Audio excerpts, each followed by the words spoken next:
من یشاء، اللہ جس سے چاہتا ہے مدد عطا فرماتا ہے۔ آیات نمبر 19 تا 27 تک اللہ تعالیٰ کی عظیم نشانیوں کا تذکرہ ہے کہ اللہ وہ ہے جو زندے سے مردہ کو نکالتا ہے اور مردے سے زندہ کو نکالتا ہے۔ بعض لوگ یہ کہتے ہیں کہ یہ کیسے ہو سکتا ہے، تو یہ بڑا آسان ہے سمجھنا کہ انڈا جو ہے وہ مردہ ہے، انڈے میں سے اللہ تعالیٰ چوزے کو نکالتا ہے جو زندہ ہے۔ مرغی جو ہے وہ زندہ ہے، اس میں سے اللہ انڈے کو نکالتا ہے جو مردہ ہے۔ تو اللہ رب العزت کے لیے تو کچھ مشکل نہیں، وہ زندے سے مردہ کو نکالے، مردے سے زندہ کو نکالے۔ پھر فرمایا اسی طرح اللہ زمین کو اس کی موت کے بعد زندہ کرتا ہے، اسی طرح تمہیں بھی نکالا جائے گا۔ اس کی نشانیوں میں سے یہ ہے کہ اس نے تمہیں مٹی سے پیدا کیا، پھر تم زمین پر پھیل گئے۔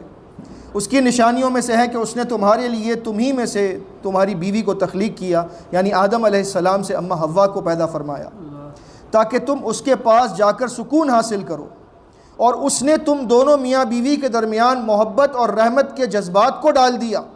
اس میں غور و فکر کرنے والوں کے لیے بہت بڑی نشانیاں ہیں، یعنی اللہ کی طرف سے محبت پیدا ہوتی ہے میاں بیوی میں۔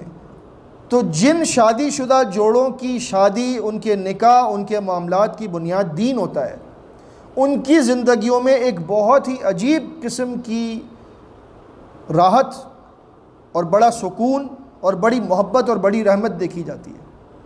حالانکہ ان کے پاس دنیاوی وسائل کم ہوں لیکن محبت بہت ہوتی ہے، کیونکہ ان کی زندگی دین کی بنیاد پر ہوتی ہے، اور جہاں دین آ جائے وہاں اللہ کی طرف سے محبت اور رحمت کے جذبات خود ہی پیدا ہو جاتے ہیں۔ لیکن اگر آپ دیکھیں کہ جس شادی شدہ جوڑے کے پاس دین نہ ہو اور پیسہ بہت ہے، ریل پیل ہے، لیکن آپس میں لڑائی جھگڑے بھی ہیں، محبت نہیں ہے، وجہ اس کی یہ ہے کہ دین نہیں ہے۔ تو اگر آپ دیکھیں کہ نبی کریم صلی اللہ علیہ وسلم نے فرمایا کہ عورت سے چند وجوہات کی بنا پر نکاح کیا جاتا ہے، ان میں ایک وجہ یہ ہے کہ دین ہے، تو فرمایا فَاصْفَرْ بِذَاتِ الدین، دین کو ترجیح دینا۔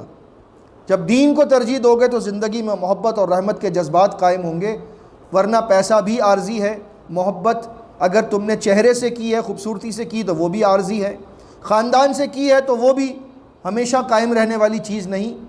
لہٰذا سب سے بڑی چیز یہ ہے کہ دین کو ترجیح دی جائے۔ تو اللہ سے یہی دعا ہے کہ اللہ تمام شادی شدہ جوڑوں میں آپس میں محبت پیدا فرما دے، اور ہم سب کو تمام گھروں کے اندر اللہ دین کو نافذ فرما دے اور اس کی برکت سے آپس میں محبت پیدا فرما دے۔ اس کے بعد فرمایا اس کی نشانیوں میں سے یہ بھی ہے کہ اس نے آسمانوں اور زمین کو پیدا کیا، اور تمہاری زبانوں اور تمہارے رنگوں کا بھی الگ الگ ہونا یہ اللہ کی نشانی ہے۔ کوئی کسی زبان میں بات کرتا ہے، کوئی کسی زبان میں بات کرتا ہے، کوئی گورا ہے، کوئی کالا ہے، یہ سب اللہ کی نشانیاں ہیں، لیکن باپ سب کا ایک، آدم علیہ السلام۔ یہ اللہ کی بہت بڑی نشانی ہے۔ اور اس کی نشانیوں میں سے ہے تمہارا رات کے وقت آرام کرنا اور دن کے وقت کام کے لیے نکل جانا۔ اسی کی نشانیوں میں سے ہے کہ وہ تمہیں دکھاتا ہے بجلی ڈرانے کے لیے اور امید کے لیے، اور آسمان سے پانی برساتا ہے، اس کے بعد زمین کو زندہ کرتا ہے۔